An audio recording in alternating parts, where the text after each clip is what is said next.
Hello, everybody. This is your host of Love, Lust, and Laughter, Dr. Diana Wiley. I'm coming up on 10 years with Progressive Radio Network. And if you're a listener to Love, Lust, and Laughter, you know that my deep belief is that your sexuality matters. Yes, your sexuality does matter. And it's wonderful to welcome back my good friend and colleague, Dr. Linda de Villers, who holds the very same belief. I believe that's true. Isn't that true, Dr. Linda? Yes, that would be absolutely true. Thank you. And you and I have been in the field about the same length of time, and you've been very productive. You've had books, and we talked about, in September, we talked about your book, Sexy Food. Sexy Food. Simple Sexy Food. Yes. And we're going to talk a little bit about, perhaps toward the end of the show, about love skills. Your book that is now in its 6th edition, A Fun, Upbeat Guide to Sexful Relationships. So, Dr. Linda de Villers, she's specialized in sexuality and relationships, yes, for over 30 years. That's where we're the same. Right. And but you've been very ambitious and productive, and you're such a good writer, and you go to conferences a lot, and so do I.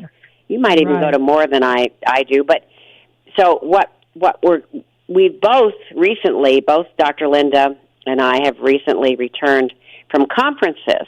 Hers was in Mexico City, the World Congress for Sexology. And one of the topics one of the meetings that she attended was headed up by Dr. Ellen Lan. And I've just returned from a Quad S conference in Denver. And I want to talk about the meeting, the session with Dr. Meredith Cheevers. And so Dr. Linda and I will have a conversation about what we've learned. You'll want to listen in. So, yes. I want you to know that I also looked up, I thought, I know the work of Chivers. Interestingly, she presented at Quad S last year, and I was there in Montreal. So and I was not there. Yeah. So I'll be very curious. Yeah. I resurrected my notes, but yes, this is really exciting research that I know you want to talk about. I really do, and actually, Meredith Cheevers and Ellen Lan have something in common. I know this from somewhere that I read it, that in 1997, Meredith Cheevers heard about Ellen Lan. Is it spelled? Oh, how interesting. Who was conducting, so this is over 20 years ago, right? Yeah. And she was, at that time, Dr. Lan was conducting some unusual studies on lesbian sexual response. And when Cheevers read Lan's work, she was just really surprised by its conclusion that gay and straight identifying women had similar genital responses to both gay and straight erotica. So this really got Meredith Cheevers' attention.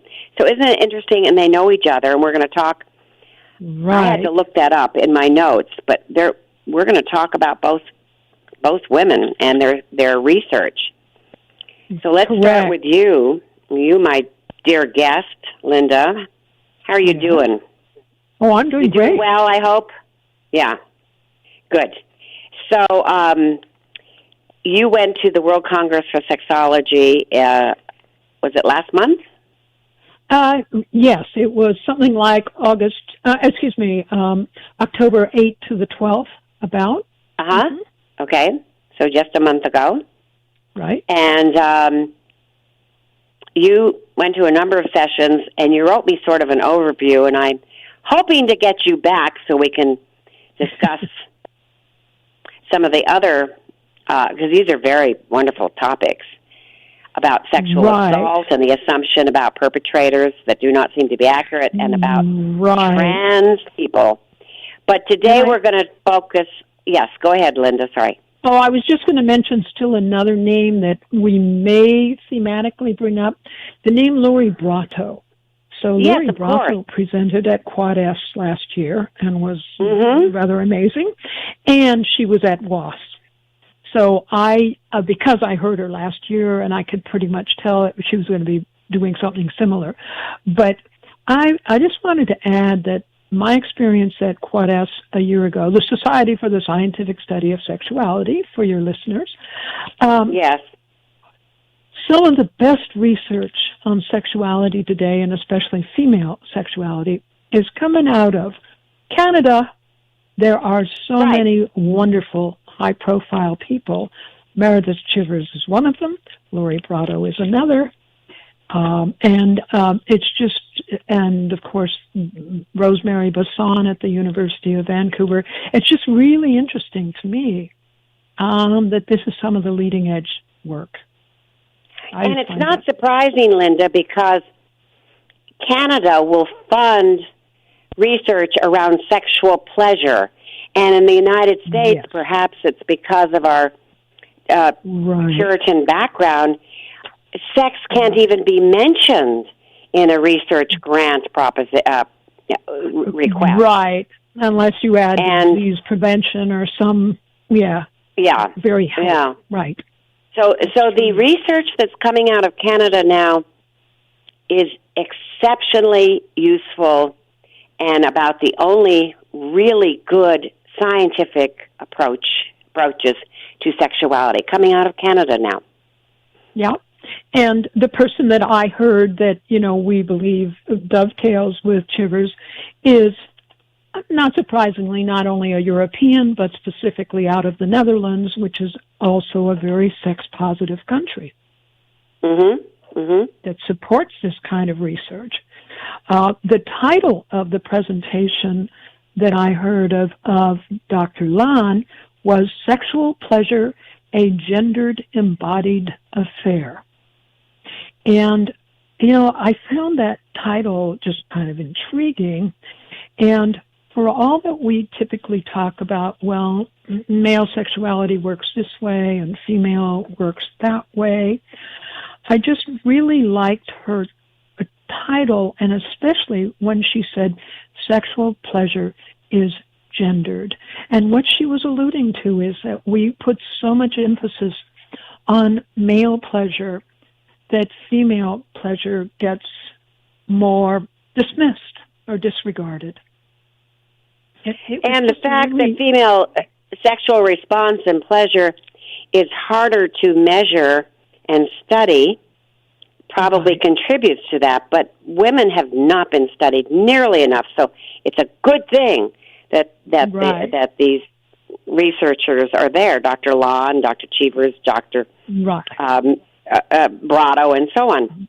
Right. Oh, and Rosemary Basson. She's another one from Canada. Right. Anyway, so back to Dr. Lan.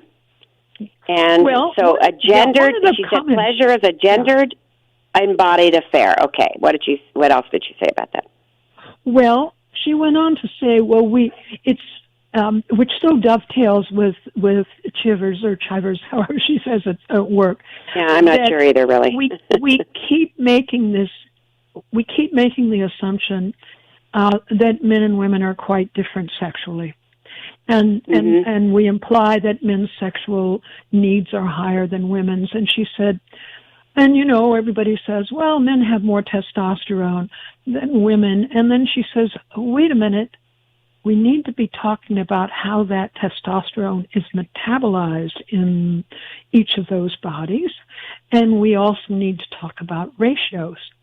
So she proceeded to say, women, first off, the potency of testosterone in women, per unit, if you want to put it that way, is stronger. And that furthermore, if you start talking about testosterone, estrogen in women, I'd never heard this before, I confess, that women's testosterone levels are 4 times as high as their estrogen levels. I thought that was I haven't seen amazing. that either. That's fascinating.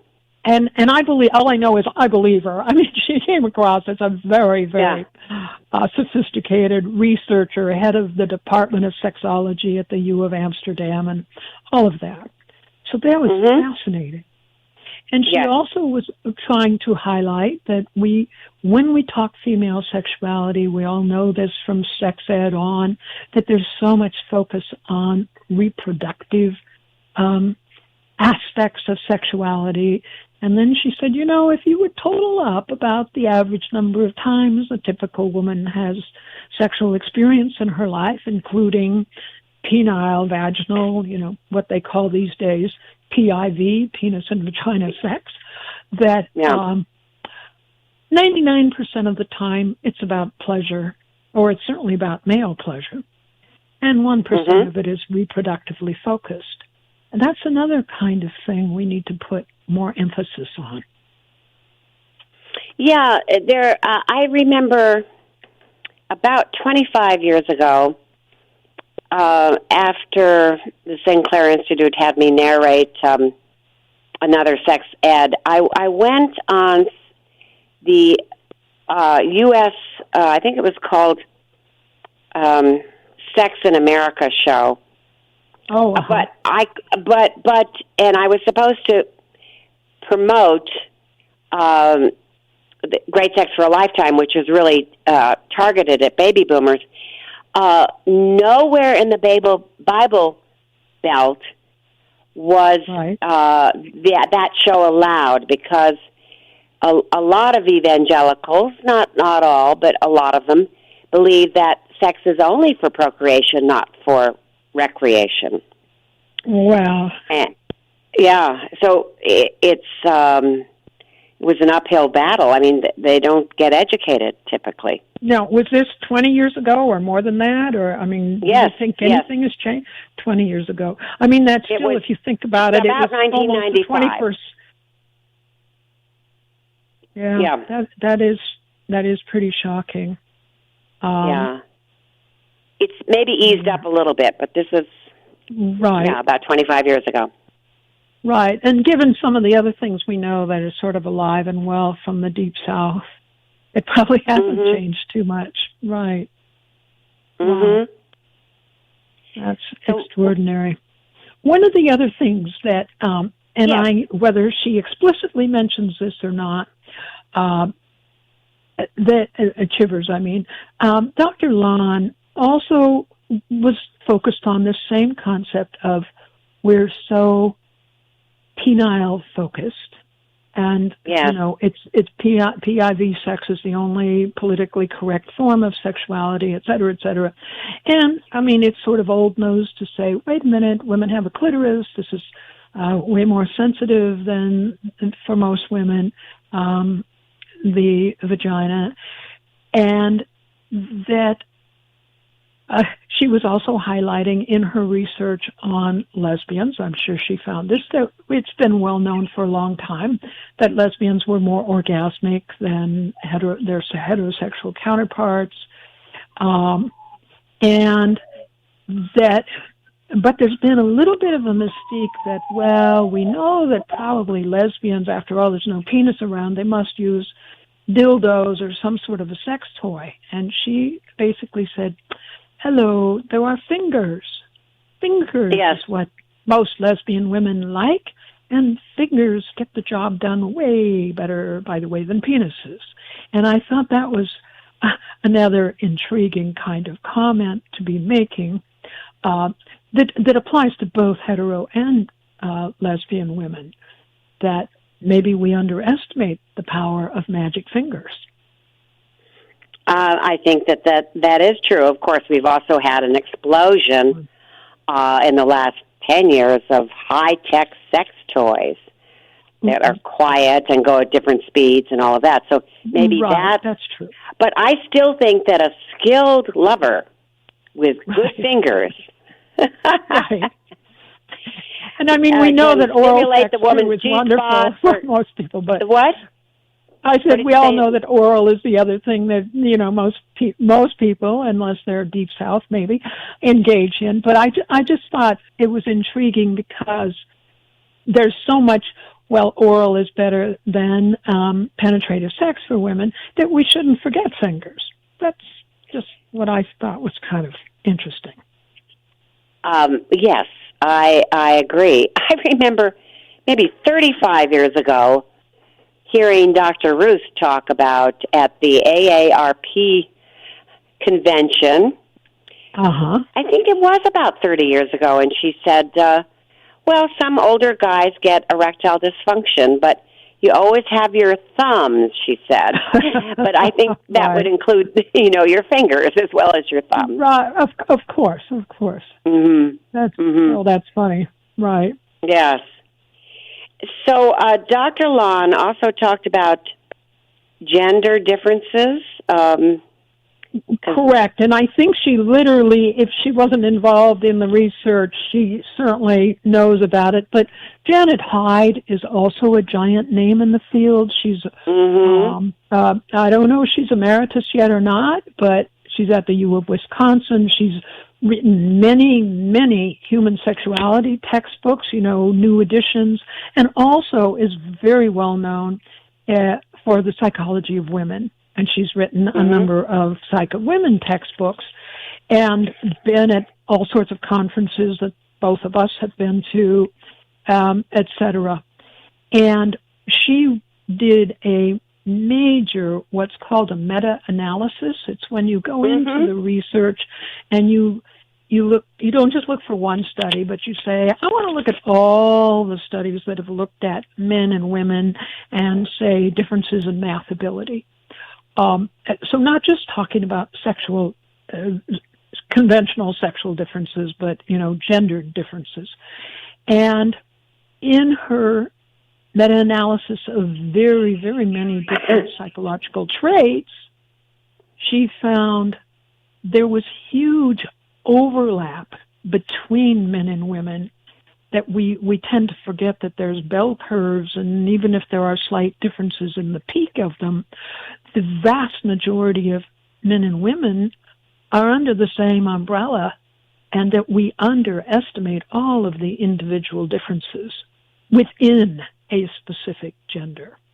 So her article was called The Gender Similarities Hypothesis, which, flew in the face of all of the evolutionary biologists who were saying biology was destiny and so forth. And so that was research that also Dr. Lon referred to, and she also ended her talk by saying, you've heard about the Mars and Venus stuff. She said, I'm sorry, we're all from the same planet, and it's Mars, which was a very interesting. And it's Mars. Yes, which was an implication of women are sexy. That was my interpretation of it. Yes, absolutely. And women do need more study, and that's what Meredith Cheevers is. Now, I'm used to saying her name Cheevers, but it could be your way. I'm not sure. But whichever. Anyway, so she has a lab. It's called. She's the director of it, the Sexuality and Gender Lab, or they call it the SAGE Lab, and it's at Queen's University on the eastern part of Canada. Right. And she has a lab there where women come in and are wired up, especially their heads, because they're looking at their brains. And she and they're in the lazy boy recliner, and they're shown some erotica. For instance, she mentioned a video that comes up on the screen shows a tiny blonde woman in a white bikini by the side of a swimming pool, and she graciously accepts oral sex from a kneeling man. And of course, this is some people would call it pornography because it's so explicit. But this particular video that she uses because it has generous screen time for female pleasure. And a lot of porn out there doesn't have a lot of screen time for female pleasure. Anyway, what Dr. Cheevers did was to buy many years ago. It's about a $50,000 eye tracker. So they track the eyes. They've got the woman's she's all wired up, right? Her head and so on. And so we have the woman accepting oral sex, and then they get red dots to show where the eyes go. I think this is really interesting. Right. And so the bigger the dot grows, the longer the viewer has been staring. Maybe increasingly absorbed by the sight of a body, maybe a body part or an act. But then some of the dots come up on the margins of the screen. For example, does it mean she's averting her eyes in distraction or distaste? That might give the researchers an idea, because they're trying to understand literally how we see sex. And so these eye trackers, these brain scanners, and other gadgets will help researchers get a more direct look at our largest sex organ. And what is that, Linda? The brain. Yes, we've been saying that for years, and now we can confirm it. Right. So other researchers too, besides Cheevers, are using eye trackers, brain scanners, because they want to get a better look at what our brain is doing, and so what turns women on. And her work I think is at the forefront of sex science. And it's right up there. Yes, I totally agree. Yeah, yes. So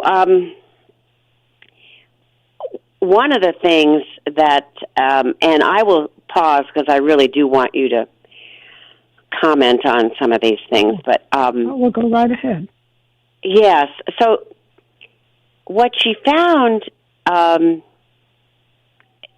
one of the things she found, I think is really interesting, that heterosexual women's genitals become aroused when they view a bizarre range of sexual stimuli. Correct.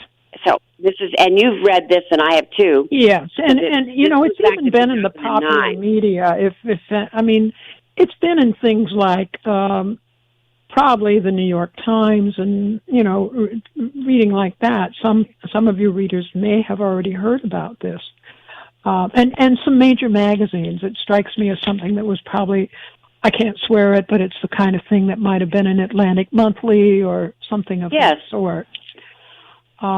And my recollection is the bottom line was, I'm going to use that funny word that Freud created, polymorphous perverse. All sorts of things turn women on, more so than men. Is that not part of what her research is about? Yes, that is. The fluidity of female sexuality. Correct. That they can watch, a heterosexual woman can watch lesbian sex. They can watch copulating bonobo ape sex. Exactly. And her studies established that vaginal blood flow and lubrication don't always mean a woman feels subjectively aroused. Right. That's also true. This was just amazing to a lot of people, including people who are not in the field of sexuality. That the idea that women's genitals might have adapted to react to possible sexual violence in their environment. Interesting. And maybe lubricating to protect delicate tissues from injury. That's an excellent point. Yes, and I've heard that before, maybe from her, from somebody. Yeah. Yes. But she says, Dr. Meredith said, women wrote to thank her. And she said, the experience I have is that women nod, yeah, and men cringe because of the implication. So it could be that paradoxically the knowledge that their minds and bodies were not always aligned during sex freed these women from feeling that they were personally broken. It gave the lie to such harmful myths as misogynist myths, I would guess. Right. Well, you're wet, you must want it. Exactly. Right? Exactly. So this was a finding that really gave women some peace of mind.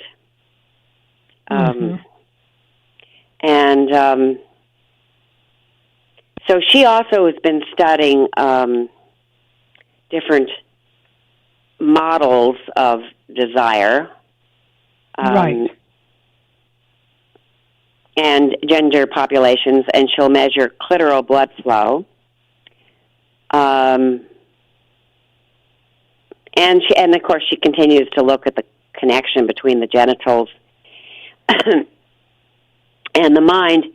And you mentioned Lori Brotto, and I have her book. I haven't gotten into it too much, but I have it too, and I couldn't find it this afternoon, but I actually have it. I know I do. About mindfulness, right?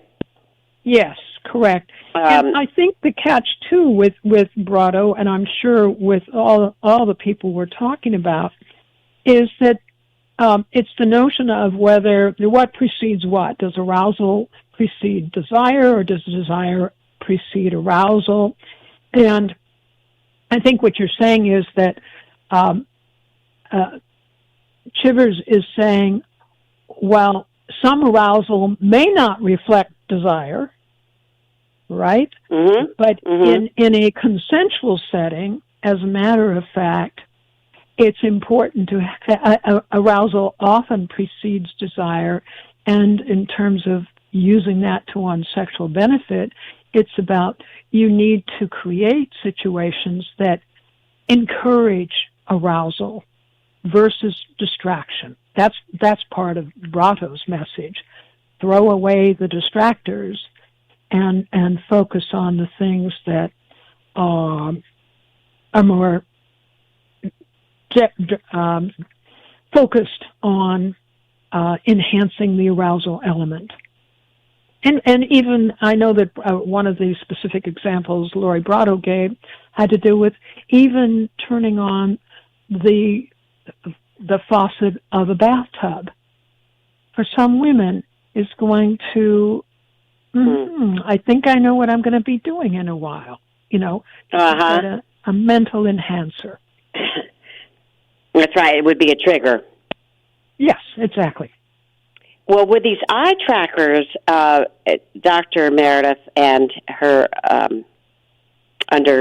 her assistant, I guess, who's getting her PhD, they want to know whether distracted watching, because they can look at it with these eye trackers, right? Right.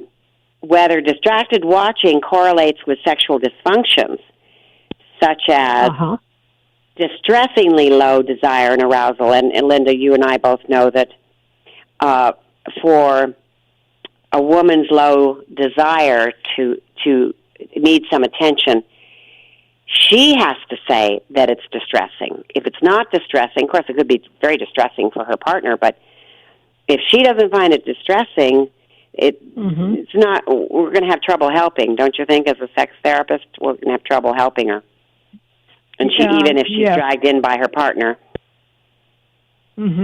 Yeah, I do agree. Yes.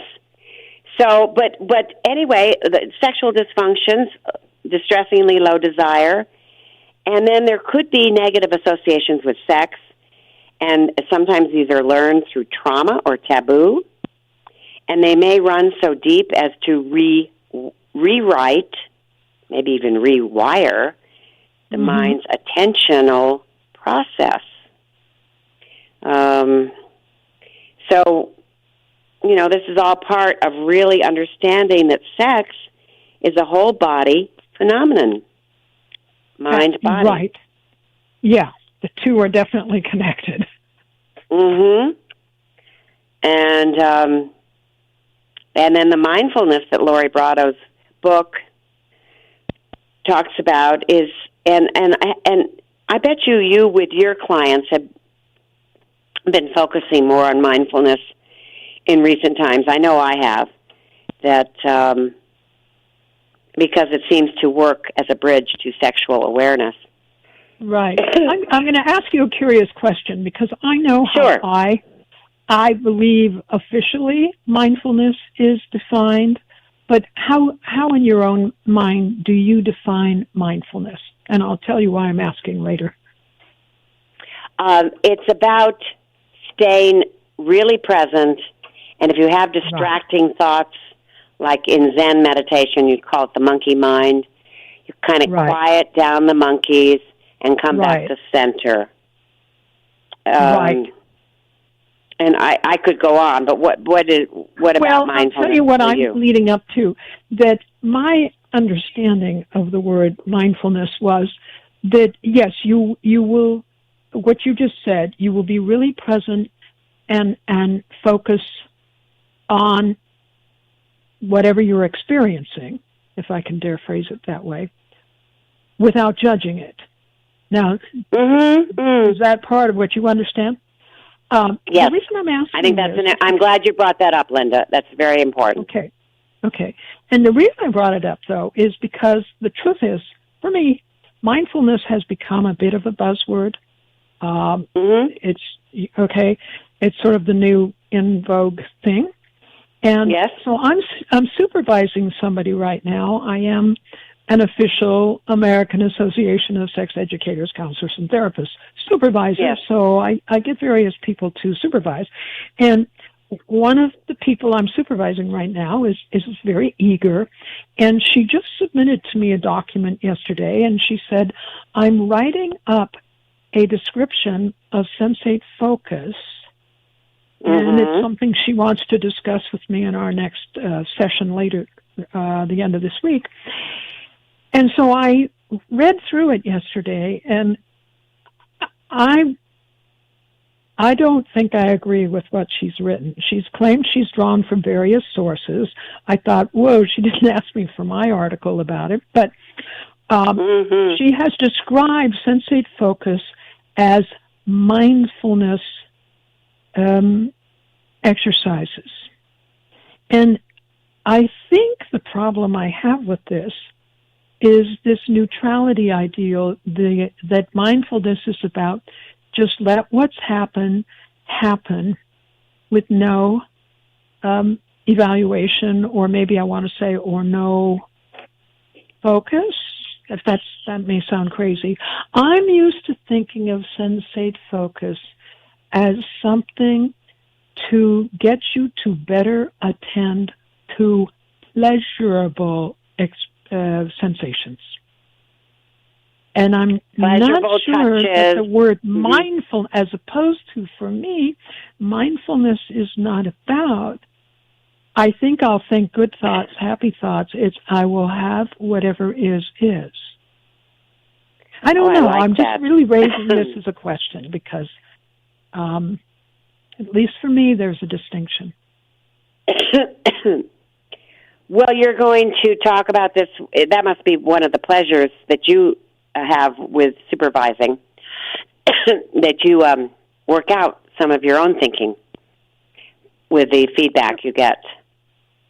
Yes, but this is just quite a curious thing. I mean, I don't believe I've ever heard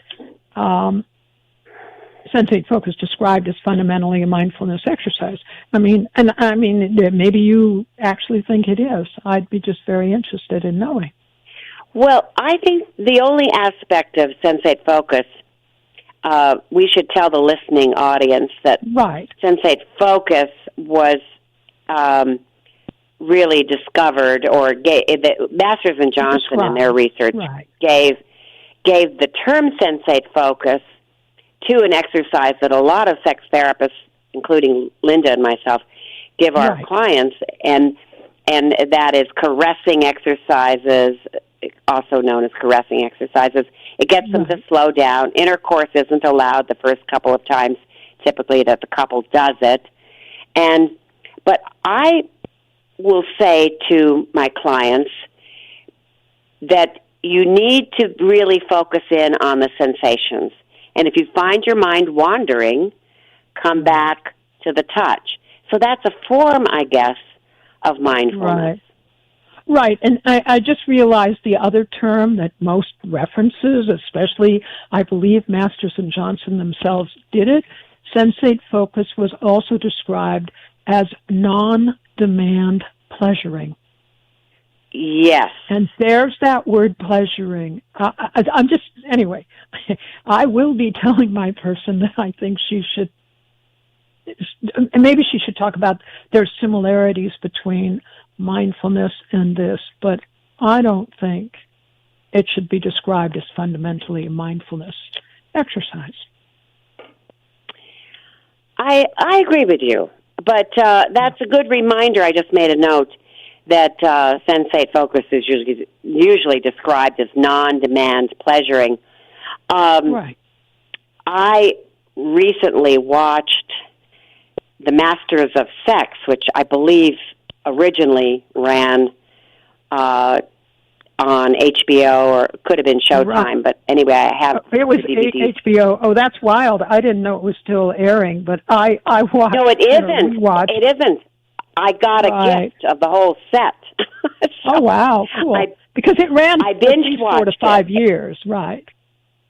And so what it showed is that William Masters, before he married Virginia Johnson, because he was married to another woman, and anyway, he must have had some guilt or whatever, but he had erectile dysfunction.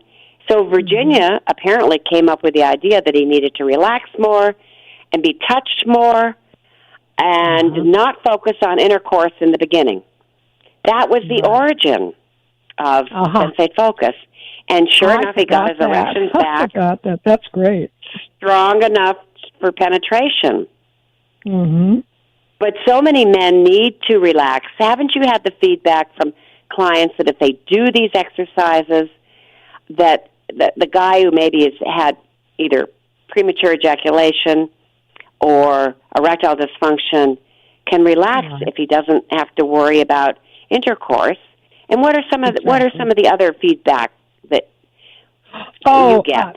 Well, I agree. I think so much too. One of the messages I put out constantly to clients and students is that men are not sex machines. There's this whole concept that's so erroneous that, and we say, well, of course I know they're not a sex machine. I say, well, but think about how the language is used. We say men have one-track minds. What are some of the other bad terms? I mean, there's just a whole variety of terms. Men are horn dogs. That's another horn dogs. Men only want their own pleasure, and that's right. Most evolved men are just the opposite. They really want their partner's pleasure. But the irony is that, I always call them the good guys, and there's tons of them. Yes, think that way. But what they forget in the process that is a little bit of an unconscious endorsement of, I guess I'm a machine, is they're focused sometimes so much on their own partner, and or in clients, I'm sure you've had this especially, if you say to a woman, what do you like, she's a little bit more likely to be able to tell you, well, I wish he would do this, but he only does that. You say to a man, well, what turns you on? Gee, I don't, well, they cannot articulate what it is that they really prefer. I mean, at least among men who have problems. I find that a common phenomenon. So they But are you also saying, Linda, that women sometimes have the same problem? Because that's been my experience. Yes, and actually, that's usually within the first session or two we can identify. Right. You know, if they don't know what they want, they know what they don't want. Right. They know what they don't want, but all of this is important to communicate. Right. And, you know, you're reminding me, I don't remember who it was, but one of the other things that was part of a World Congress of Sexology presentation was the idea that it was rather sad that the typical, maybe we again have to say women who are having sexual difficulties, what's the most important thing to you in a sexual encounter with your significant other? Well, it's important to me that he is sexually fulfilled. And that's something like, 30% of women said that is their most important thing to them. You're right. It wasn't about them. It was about the partner's experience. That is rampant among lots of women. And it probably comes under the heading of being codependent, just wanting to please, not thinking about their own needs, but wanting to please another so much. And of course, we in our culture, I left my cell phone on, and I'm just going to toss it in the other room so we don't have to hear it. Okay. Or I'll just. Yeah. It's my daughter. No, I know, and actually earlier I'm on the radio show. Okay, I can't talk now. Hi, because I'm doing a radio show. Oh, okay. So I'll call you later. Bye. Hi, bye. I'm sorry. My daughter lives in Canada, and she knew about Merit Achievers because my daughter is married to a Canadian. So Merit Achievers and Lori Brotto are big, and Rosemary Bassoon as well. Right. Yes. So I'm sorry about that interruption. No problem. No problem. Once I saw it was my daughter, I thought I'd just tell her real quick. So you say we were talking about sensate focus. Well, we were talking about just the fact that maybe both sexes, that one predictor of people who have sexual difficulties is that they are they're so concerned about their partner's pleasure. And, that's where we go back, my gosh, Masters and Johnson.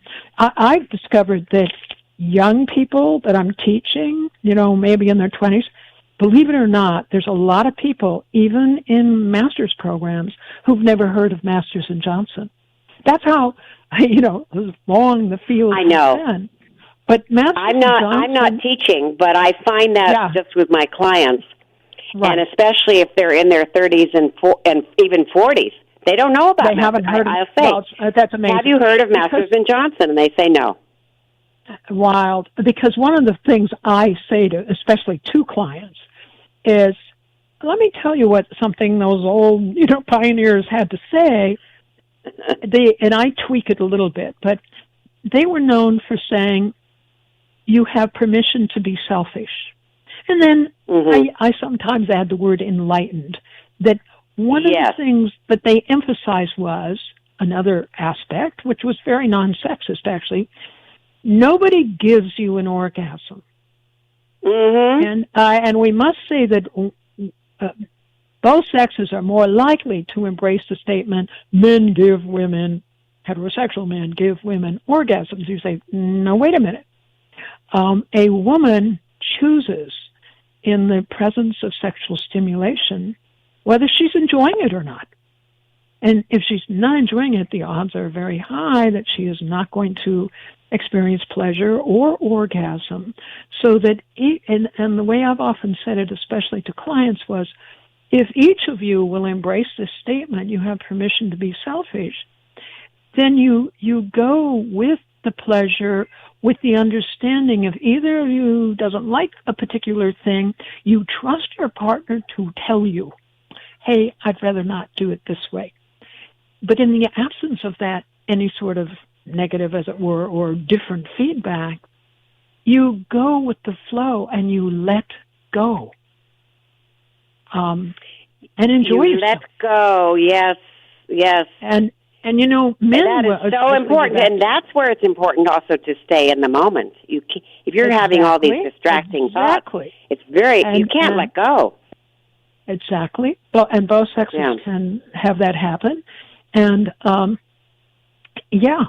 it's just so helpful. And I think, in the process of doing therapy, that's what you really have to help people with.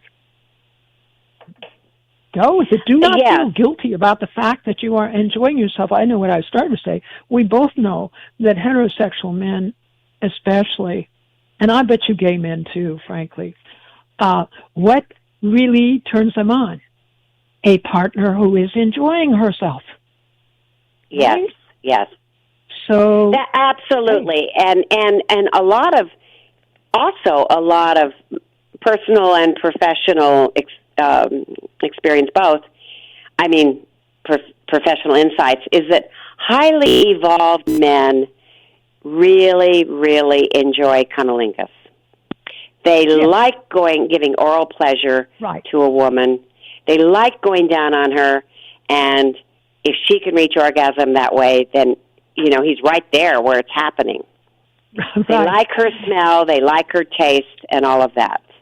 And I have to say, though, and very recently with a couple I was working with, this one is unfortunately, I think, such a hard sell for some women to accept it. I just don't like it.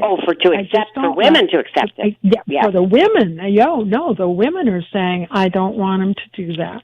Why not? Right. Well, I just kind of think it's, and they will dare to use the word dirty down there, or whatever unfortunate, sex negative thing there is about it. It's really sad. I don't know a super good way around it. You can talk about bathing, but a man can say bathing. Yeah, I love hygiene is so important. Yeah, but I think a woman who accepts oral sex from her partner probably feels entitled to pleasure. For a woman to lie back and not be busy pleasing, just to lie back and receive pleasure is hard for some women. I think that's so true. Yeah.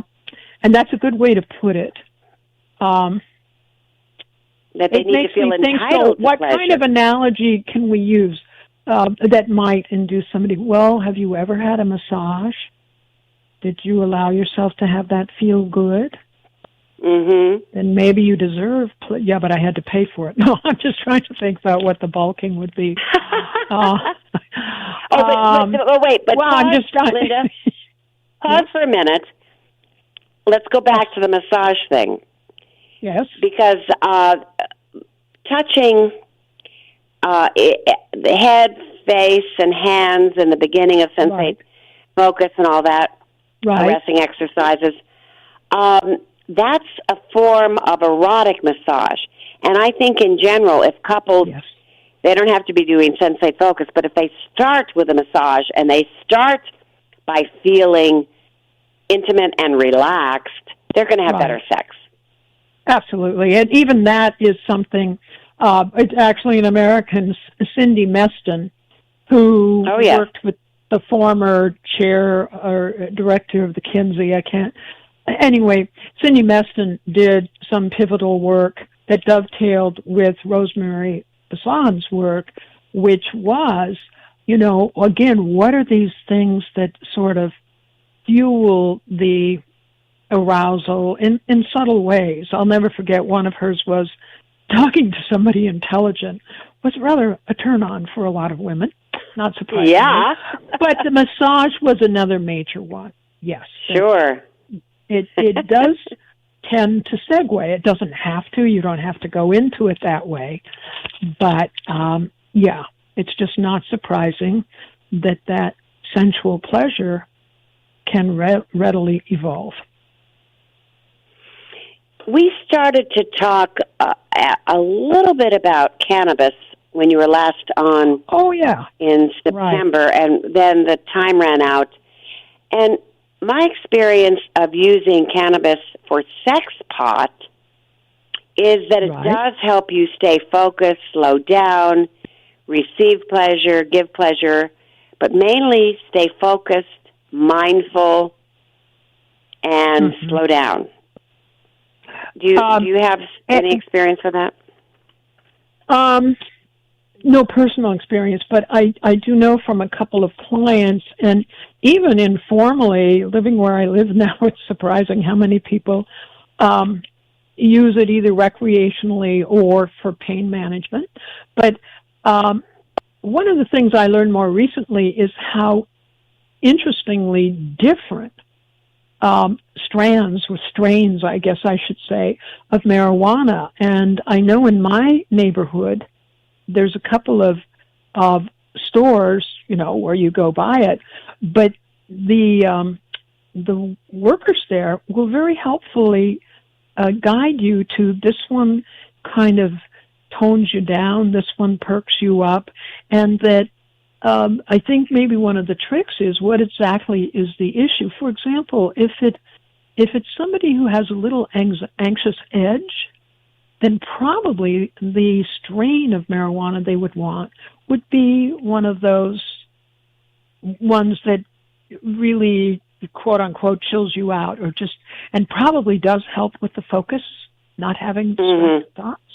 But I don't know. I just found that quite interesting because I was not aware of how many distinctions there are. And even, actually, I had an assistant for a while who used it almost daily and mixes the upper with the downer. I mean, she has her own personal formula of what makes her the most focused and calm. Because this is a person, for example, who wears earplugs in her ears fairly often when she has worked with me. If you understand, she's got an edge. And clearly, yeah, but why does she wear earplugs when she works with Because you? she's hypersensitive to sound. And not my voice, just... okay. She doesn't like a lot of sound. I mean, she's quirky, but she's very effective worker, but also very compulsive. And yes. And for example, if the gardeners are outside, that just, we got to close all the doors and so. Yes. Well, I'm just saying that's a non-sexual situation. But my point is, it's all right. It's all right. There being, there's a menu, as it were, and we don't want to just say, how does pot affect you? Which pot is it? Well, there's some debate about that whether it's sativa or I've forgotten the other one. It probably right. I've forgotten. Because I've got it probably doesn't matter that much, but what may matter more is if a person, say in the past, has had a bad experience with pot, and they get paranoid, and so you got to. The main rule here is to start low and go slow. I mean, don't, like with edibles, don't have the whole cookie. Have half a cookie to start. Yes, I'm very aware of that. Chocolate. That it builds up. It builds up. Right. Yeah. And then if you say, "Oh, I'm not getting much of a sensation," you need to. That's another one. Just chill out, wait a while, see how you're feeling in half an hour or so. Or don't eat very much, and the effects will be stronger. And for a lot of edibles, it takes more like an hour plus. And, of course, you have recreational marijuana in California. Oh, well, see, that's why there's so much here. Right. Yeah. And we've had it in Washington State since 2012, so quite a while. But you mean only medically, from, or do you have it recreationally now? Recreationally since 2012. Oh, okay. So you don't have it it's been quite a while. We were ahead of California. And, of course, the state that I just came from for this conference, Colorado, has had it even longer. Right, right. And there needs to be so much more research about cannabis, and that it's still a federal, on the Fed level, it's still a crime, makes funding for cannabis very difficult. Right. In the time we have left, yes. Unless you have something else you'd like to talk about regarding cannabis. I was just going to add briefly, I don't know if any of your listeners travel much, but this is something most people wouldn't know. Several years ago, we were in Barcelona, and the Cannabis Museum had just opened about 5 months before. There is an amazing museum. And it goes through the whole history, and it was absolutely fascinating. And if anybody's traveling to Spain and Barcelona, I just recommend a little visit. I'm going to take that recommendation personally. That's great. You're going to plan your next status in Spain? What is the status? You mean in Spain itself? Well, to have had the museum, I think there must be some legal aspect to it, or remember that Barcelona is the one that keeps wanting to break away from Spain. So I don't know if it's all of Spain or within Barcelona itself. I don't remember having the sense that it was illegal, because I think it would have been like, this is a really, really weird museum. So, you know what I'm saying? It was illegal, but they created this whole thing. It was very, very professionally done. Oh, so that's good advice. So I think in general, North Americans are becoming more comfortable talking about sex as an aspect of well-being. And we're slowly catching up with parts of Europe. I think this would include Barcelona, where fulfilling sex is more often presumed to be an aspect of good health. I've had some health issues in this last year, and I know that my regular satisfying sex life with my husband helped heal me. I'm sure of it. Oh, that's cool. Oh, that's great. That's great. Yes. And you know, that ironically, the person who was Linda, that we got to go. We're over. Okay. Let's talk in the new year, okay? Yes, thank you. Bye-bye. Thank you, Linda. Bye-bye. E se ti perderai nel labirinto di un amaro autore, ma i tuoi piedi tap tap tap tap, ma i tuoi piedi tap tap tap tap. Happy feet, happy feet.